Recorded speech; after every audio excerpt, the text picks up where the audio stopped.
All right, everyone, now we've got to talk about the Bidencrime syndicate and the ongoing revelation of the cover-up that was involved with some of their legal problems. Of course, it goes far beyond Hunter Biden. But Hunter Biden, as you've seen with the laptop and some of the other shit that's gone on, appears to be really the weak link in the armor that is the Biden family, their crime syndicate at the moment.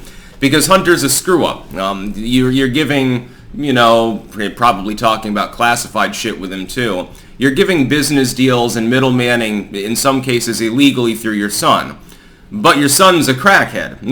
And he keeps making mistakes, being recorded, calling foreign nationals and giving them a shakedown and invoking daddy, who's supposedly right next to him at the time, which is dubious, although he was not in office at the time, so it's not illegal. It just proves that Joe Biden, in that case, lied to the American people about yet another business meeting, much like the business meetings that he and Hunter had with various other foreign nationals, and we have photographic evidence of it. But here, we're talking about Hunter specifically. So he just got his sweetheart deal with the tax evasion.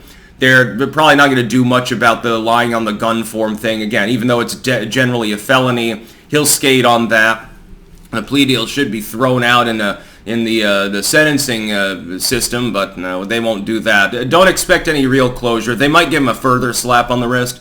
Oh, he has 90 days in county jail or something like that. Well, and he can go and get more crack more easily now, and Daddy won't know about it, so he can go on a little bit of a binge with his friends.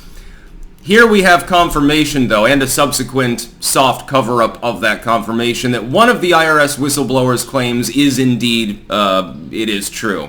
It's been confirmed by the New York Times. They just happened to bury the story deep in the hollow caverns of their largely vacuous paper. On page 21, specifically, I believe. Link in the description. Archived, of course. It's funny to see one legacy media outlet, which is Fox, berate another one for doing the same thing that it itself does on a regular basis. There's a reason why Tucker isn't there anymore. Jesse Waters? Yeah, that'll really work out. Anyway, we now know, here's the revelation, that Davidweiss, the Attorney General, was actually screwed with by the DOJ. He was prevented actively and mentioned it to other people, and when we know this has been confirmed, mentioned that he was not allowed to bring forth charges against Hunter Biden at that level, in D.C. or in California. Very interesting. The DOJ deliberately and explicitly leaned on him. Now, who in the DOJ would have had the clout to do that, the reason to do that, and would have had probably the spare time to make the fucking phone call? Merrick Garland. I think that it goes all the way to the top, and I think that eventually we might actually find out about that, because Hunter is that weak link in Biden's armor. He's the chink in the armor, because he was all cracked up. We wouldn't be talking about any of these things if it hadn't been for the fact that the laptop existed and was left at the computer store. Again, all roads lead to Hunter Biden. We wouldn't have been talking about this. There would have been, Republicans wouldn't have known where to begin investigating into the bad business deals of the Biden crime family. This is why the FBI, legacy media, and big tech all colluded to block this story before the 2020 election.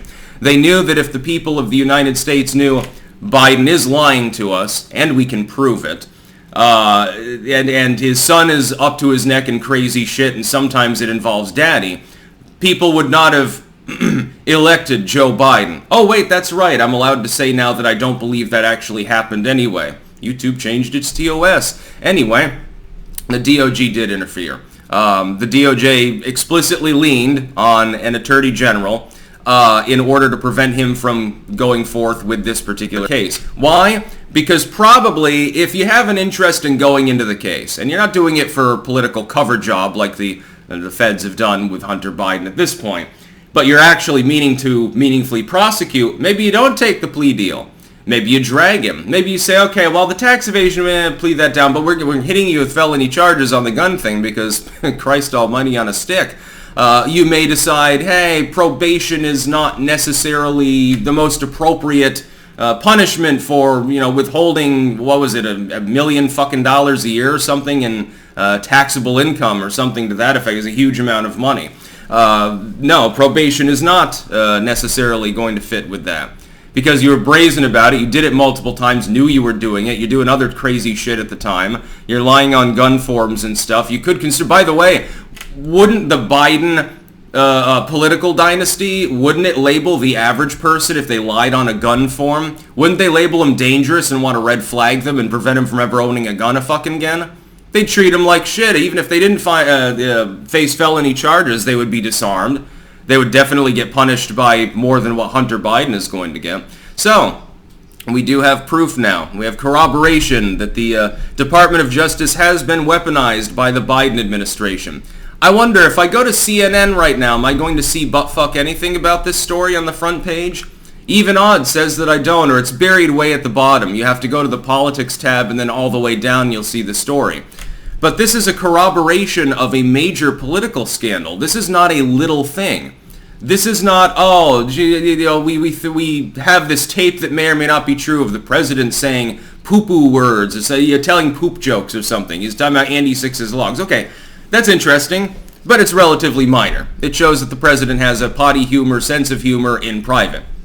Not exactly a constitutional crisis. Here we're seeing that, arguably at the very topmost level, the Department of Justice was used to quash a legitimate investigation into a person because he was the son of the former vice president, an ongoing scandal and cover-up that continues to this day and has for years at a time. Hunter Biden's screwed-upness, his crack smoking specifically, has led to the expenditure of probably tens of millions of U.S. taxpayer dollars covering for him and his daddy at this point.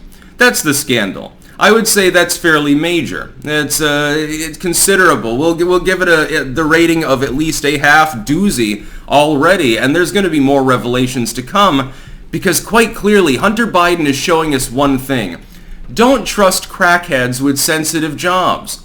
Like the dude who buys a lot of crack from you, you probably don't want him working over at your meth lab because things might end up going off. They might blow up. That's probably not a good idea. You probably want someone who's sober making the meth. You shouldn't make meth anyway and get your community addicted. But if you were an entrepreneur of methamphetamine, you probably wouldn't hire an army of crackheads to produce it, now would you? Oh yeah, I'll go to the corner before I light up. Don't worry, I won't be too close to the gasoline supply. That's Hunter Biden in a nutshell. He's doing crazy shit. He's cavorting with arguably hundreds of hookers and probably random groupies and shit because he's like, well, my daddy's Joe Biden. Oh my God. There are some people that'll fall for that line. Is smoking crack and is smoking cheese from the fucking carpet and weird shit like that. He's making all manner of mistakes. He's randomly trying to buy a gun. I guess he probably cracked out paranoid days. He thought ghosts were after him or something like that. He really is the weak spot of the Joe Biden administration. But one thing that we need to understand, while the Hunter saga is interesting, the real corruption and the real thing we need to look into is Joe Biden. Did Joe lean on Merrick Garland? And then Merrick Garland made the phone call? Because I have a sneaking suspicion that the big guy wanted to keep getting his 10% and said, well, this is no good. I need my trusted middleman with his crack in order to do business dealings. I can't rely on anyone other than my crackhead son because my daughter doesn't want to do the mule business for me, since she's been 10 or something like that. Creepy family. Sound like people from Deliverance. That's about all. Peace out.